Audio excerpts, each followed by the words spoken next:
అడుగుతున్నానమ్మా, నీ రెండో భర్తను అడుగుతున్నాను. ప్రశాంతమ్మ చెప్పు, నీకు రెండో భర్తే కదా, అవినీతి రహిత పాలన చేస్తానంటున్నావు కోవూరులో.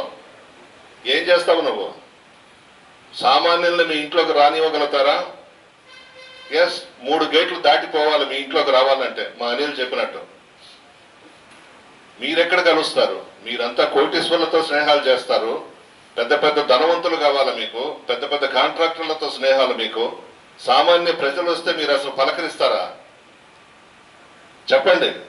ఎందుకు ఇప్పుడేదో వచ్చి నడమంత్రపు సిరి వ్యవహారాలు చేస్తూ మీ స్థాయి ఏందో మీరేందో ఒకసారి గుర్తించుకోండి. ఇప్పుడేదో డబ్బు వచ్చేసింది, ప్రజలను కొనుక్కోవచ్చు, ప్రజలను కొనేస్తే ఓట్లు ఇచ్చేస్తారు, మనం ఎమ్మెల్యేలు అయిపోతాం, ఎంపీలు అయిపోతాం, కలలు గంటా ఉన్నారు. ప్రజలు రాజకీయ నాయకుల కన్నా తెలియగల వాళ్ళు. ఎప్పుడు ఏ నిర్ణయం తీసుకోవాలో, ఎవరి వల్ల లబ్ధి పొందారో నిజాయితీగా ఉంటారు ప్రజలు. Hit TV presents like, share, comment.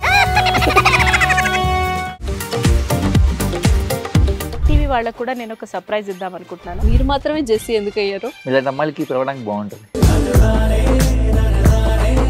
Chandu సాయికి like you and have a, జనాలకి ఒక పేరు నచ్చిందంటే దీనికి ఒక ప్రాసెస్ ఉంటుంది. ఎందుకు బాక్స్ డైరెక్ట్కి వెళ్ళిపోదాం. ఏదైనా ఒకటి మర్చిపోయినావా నువ్వు? మర్చిపోయినా మేడం. ఏం మర్చిపోయావు?